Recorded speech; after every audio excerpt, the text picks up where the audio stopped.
From impeachments to inaugurations, if it's a political story, we are on the scene. The race for the White House is heating up. Kamala, you're fired! I say, bring it on.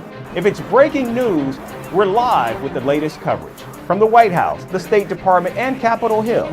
We know the issues, but above all, we know the players to bring you the latest in-depth analysis on all the key stories that we're covering.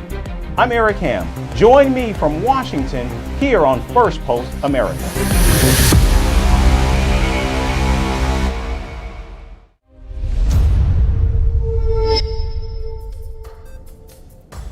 Hello and welcome to Firstpost America. I'm Eric Ham, coming to you live from the nation's capital in Washington, D.C. And over the next few minutes, we'll bring you all the latest updates from the United States and around the world. But first, here's a look at the latest headlines. Hezbollah threatens Israel with a major escalation. The Iran-backed group's leader says the war against Israel has entered a new phase. A New York appeals court rejects Donald Trump's request to lift the gag order imposed during his hush money trial. Donald Trump says the gag order prevents him from fully responding to Kamala Harris accusing him of being a convicted felon. The Turkish government indefinitely blocks access to social media platform Instagram without any explanation. More than 50 million Instagram users in Turkey suffer from the ban. Kenya and the Central African Republic declare an outbreak of mpox as medical officials scramble to prevent the disease from spreading in the region amid a shortage of vaccines.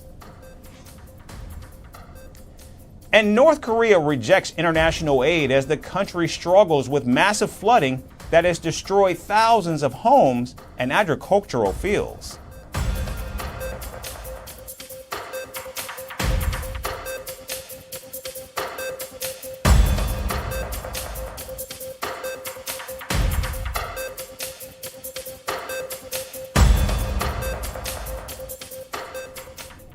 We begin in the United States. Washington and Moscow have completed their largest prisoner swap since the Cold War.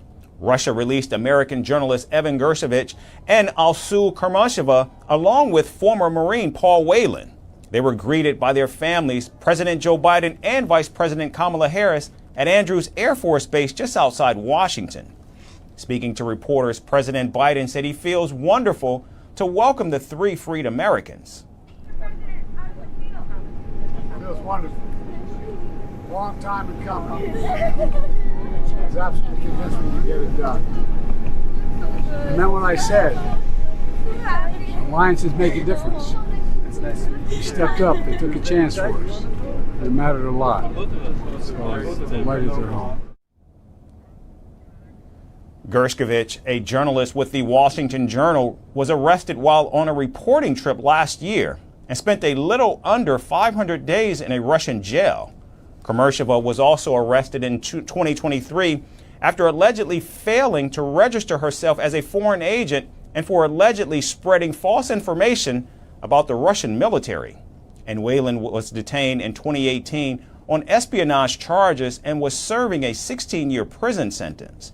President Biden thanked allied nations for making tough calls on the exchange deal, which included releasing Russian prisoners. Toughest call on this one for other countries, because I asked them to do some things that were against their immediate self-interest, and really very difficult for them to do, particularly Germany and Slovenia. Slovenia came in at the last minute, and I tell you what, the chancellor was incredible. Vice President Kamala Harris said the Biden administration has brought home over 70 Americans in more than 3 years, and it was fighting for the release of others. As we celebrate today's news, we must also keep front of mind that there are other Americans that are unjustly being held in places around the world, and we will never stop fighting for their release. As Vice President, it has been my honor to work alongside our President Joe Biden to bring home more than 70 Americans in the last 3.5 years. And we will never waver in our commitment to bring home every American who has been wrongfully detained or held hostage. That is my solemn commitment to my fellow Americans, which I will always honor. Now, the prisoner exchange was negotiated in secrecy for more than a year to free 24 detainees. And now 16 of the prisoners have been released by Russia to the West, and 8 have been returned to Russia. The prisoner swap also included 5 other nations, including Germany, Poland, Slovenia, Norway, and Belarus, with Turkey actually negotiating the exchange. German Chancellor Olaf Scholz said he had a very moving conversation with the 5 German citizens who have been freed from Russian prisoners. I was able to talk at length with those who have arrived here and have now been released from captivity in Russia. It was very moving. Many did not expect this to happen now and are still very full of the feelings associated with suddenly being able to be free after all. Many feared for their health and even their lives. That needs to be made very clear. And that is why it is also important that we have now made this protection possible for them here. Meanwhile, Germany has deported hitman Vadim Krasikov to Russia, who was sentenced to life in prison for a Moscow-ordered killing in Berlin in 2019. Russia also received 2 sleeper agents in prison in Slovenia and 3 men charged by U.S. federal authorities. And the freed Russian citizens were given a red carpet welcome by Vladimir Putin himself. First of all, I want to congratulate you all on your return to your homeland. Now I want to address those of you who are directly involved in military service. I want to thank you for your loyalty to the oath, to your duty in your homeland, which has never forgotten you for a minute. And now you are home. All of you will be nominated for state awards. We will see each other again, talk about our future. Now I just want to congratulate you on your return home. Thank you very much. Congratulations. The hostage diplomacy between Russia and the West will likely continue in the future, as both sides have benefited from the latest prisoner swap exchange. And shifting to the Middle East, thousands turned up to bid farewell to Hamas political chief Ismail Haniyeh as his dead body was flown out of Iran and brought to Qatar. Family members of the Hamas leader attended the burial service in Doha and were accompanied by senior Qatari officials. Meanwhile, for the first time since Haniyeh's killing on Wednesday, President Joe Biden spoke about the Hamas political chief's death, calling it a roadblock for any ceasefire talks in the region. I'm very concerned about it. I had a very direct meeting with the Prime Minister today, and very direct. We have the basis for a ceasefire. He should move on it, and they should move on it now. Ismail Haniyeh and his bodyguard were killed in Iran's capital, Tehran, on the 31st of July. And now reports are emerging that point to a severe security lapse, hinting that it may have been an inside job. Haniyeh had been accommodated in a guest house managed by the Iranian Revolutionary Guard Corps in one of the poshest neighborhoods in northern Tehran. According to several Middle Eastern officials, 2 Iranian officials, and an American official, Haniyeh was executed using a remote-operated explosive device which had been placed in the guest house 2 months ago. As per the report, some Iranian officials who were near the guest house say that the explosion shook the building, shattered windows, and even caused the collapse of an exterior wall. Iranian officials have ruled out an Israeli airstrike after assessing the damage incurred by the guest house Haniyeh occupied. In fact, according to reports, details of how the bomb was actually planted in the guest house remain unclear. But it's being seen as an embarrassment for the Iranian Revolutionary Guard, who are now being questioned for the catastrophic failure. The report also details that the explosive device detonated at 2 a.m. local time in Tehran. A medical team, which is permanently present at the guest house, rushed to Haniyeh's room after the explosion, but declared him dead immediately. The room of the leader of the Palestinian group Islamic Jihad was next to Haniyeh's, but was not badly damaged, suggesting precise planning in the targeting of the Hamas political chief. Iran and Hamas continue to blame Israel for the killing. However, Haniyeh's death continues to remain a mystery. Moving to South America, tensions are on the rise in Venezuela over the disputed re-election of President Nicolas Maduro. And the United States has now recognized Maduro's main opponent, Edmundo Gonzalez, as the winner of the July 28th presidential election. Secretary of State Antony Blinken said, quote, "Given the overwhelming evidence, it is clear to the United States and most importantly, the Venezuelan people that Edmundo Gonzalez won the most votes in Venezuela's July 28 presidential election," end quote. Washington's statement discredits the official results by Venezuela's National Electoral Council, which gave Maduro a third term, saying he had won 51% of the vote. Now reacting to Secretary Blinken's statement, Maduro said the U.S. needs to keep its nose out of Venezuela. However, Washington is not alone in doubting the Venezuelan election results. Countries like Brazil, Mexico, and Colombia are demanding a public release of the vote tally sheets from individual polling stations for an impartial verification. But Maduro insists that it's all a plot against his government. The authoritarian leader has also accused the opposition of trying to take political power by inciting protests. Mr. Gonzalez, Mrs. Machado, these are your troops, right? These are your commandos. This is your peaceful plan. Can these people rule Venezuela? What would you do if you take political power? Meanwhile, the Supreme Court of Venezuela has accepted Maduro's request to audit the election results. The apex court has asked Maduro, Gonzalez, and 8 other candidates who participated in the election to appear before the Chief Justices on Friday. The electoral chamber has decided to accept the contentious electoral appeal, to begin the investigation of the electoral process, to take up the process in a special manner, and has summoned the 10 candidates tomorrow at 2 p.m. to the electoral chamber. I will be there. Now the Venezuelan president's request has drawn criticism from foreign observers who believe the court is too close to the government. And now it remains to be seen if Maduro will be able to silence his critics once again, who have accused him of hampering with the election results by weaponizing Venezuela's democratic institutions. And moving on to a critical issue impacting both Pakistan and its expatriates in the Middle East. Recent warnings from countries like the UAE, Saudi Arabia, and Kuwait highlight growing concerns over the conduct and sheer numbers of the Pakistani workers abroad. From rising crime rates to ethical breaches in workplaces, the reputation of Pakistanis is under intense scrutiny.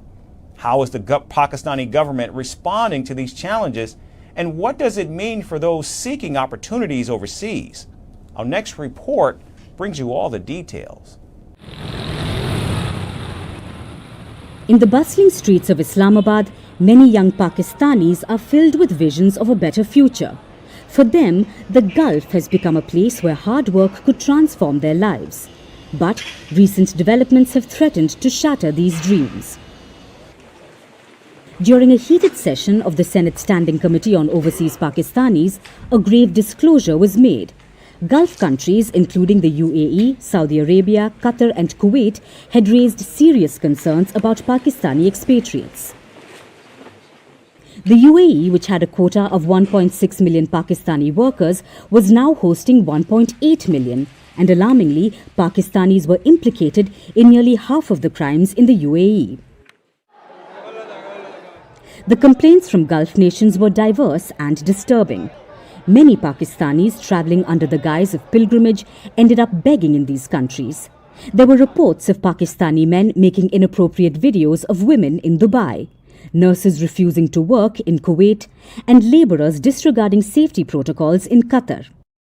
The Pakistani government, in a bid to curb this trend, had already suspended the passports of 2,000 beggars and blacklisted them for 7 years. The crackdown was not just a reaction to demands made by Gulf countries, but also a response to a deeper issue at home.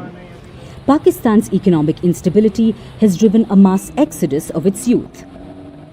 In 2022 alone, over 750,000 educated Pakistanis left the country, a staggering increase from the previous years.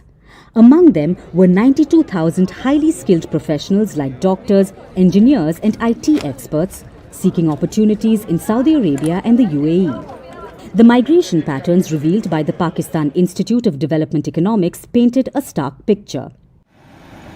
Over the past 40 years, 8 million Pakistani workers had moved to the Middle East. Saudi Arabia and the UAE remained the primary destinations, with other oil-rich nations like Oman, Kuwait, Bahrain and Qatar also attracting Pakistani labour. But despite this, the concerns raised by Gulf nations couldn't be ignored. In response to this, the Pakistani government started collecting data on job availability and emerging professions in various countries. A cabinet committee led by Prime Minister Shehbaz Sharif was established to tackle immigration issues. However, officials feared that Gulf countries might turn to even cheaper African labour, further jeopardizing the future of Pakistani expats.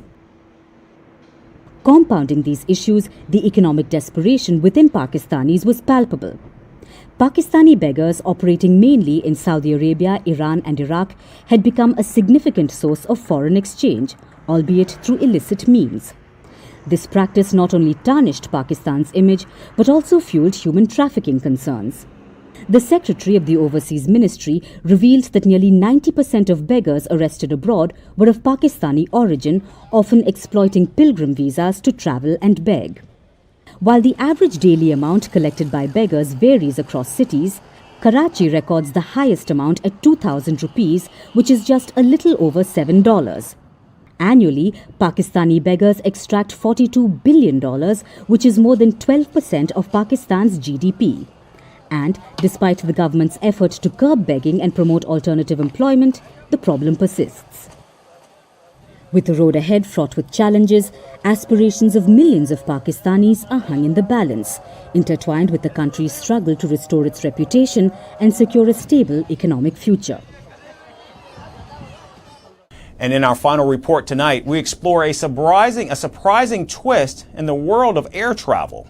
Korean Air has decided to ban serving hot instant ramen noodles in economy class, citing the danger of burn injuries during turbulence. However, this rule does not apply to premium or business class. Our final story takes a look at the details behind this decision. Flying at 30,000 feet, there's a certain comfort in the little things. A warm blanket, a good book, and for many, a steaming cup of ramen instant noodles. This beloved snack has been a staple for Korean Air, free on request and widely praised. Instant ramen has been a hallmark of the airline's in-flight service. However, from August 15th, passengers in economy class will find this comforting treat missing from their menus. Korean Air's decision to stop serving instant noodles in economy class stems from an increase in turbulence incidents. Since 2019, the number of turbulence occurrences on their flights are doubled. With narrow aisles and passengers sitting closely together, the airline cites an increased risk of burn incidents, making the noodles a potential hazard during rough air. And in economy class, multiple cups of noodles are served simultaneously, heightening the risk of burns when turbulence strikes. Despite this, business and first class passengers will continue to enjoy the noodles. These classes receive their snacks individually, reducing the likelihood of spillage and burns, even if turbulence occurs. The airline explains that the risk is lower for these passengers, as the individual service allows for more careful handling. In place of noodles, economy class passengers can now enjoy an assortment of new snacks, including sandwiches, corn dogs, pizzas, and hot pockets. This shift aims to offer safer, yet satisfying alternatives for those long-haul flights. The change is also part of a broader trend in the aviation industry towards heightened safety measures regarding hot food and drinks. Earlier this year, Singapore Airlines announced it would stop serving hot drinks and meals during turbulence, taking a cautious approach to in-flight service. This followed a tragic incident where a 73-year-old British passenger died and dozens were injured when flight SQ321 encountered severe turbulence over Myanmar.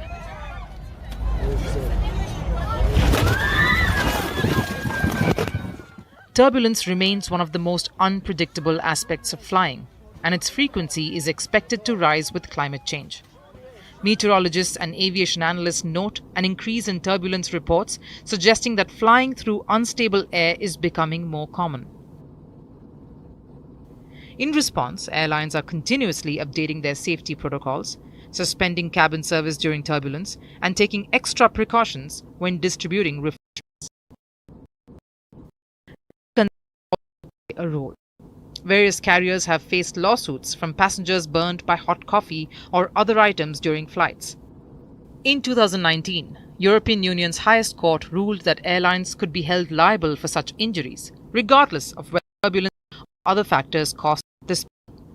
This legal precedent likely adds pressure on airlines to minimize risks. Now, frequent Korean flyers will miss a hot cup of instant ramen while cruising thousands of feet above sea level. The new snack options may take some getting used to, because in the end, as the iconic instant noodles bid adieu to the economy cabin, they leave behind fond memories and a reminder of the evolving nature of air travel. That's our show for today. We certainly thank you so much for tuning in. We hope you have a great weekend, and we look forward to seeing you right back here next week.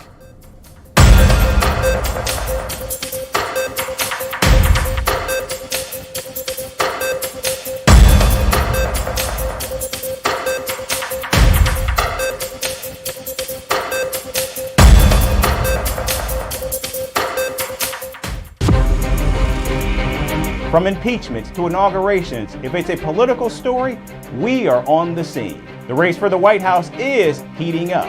Kamala, you're fired. I say, bring it on. If it's breaking news, we're live with the latest coverage. From the White House, the State Department, and Capitol Hill.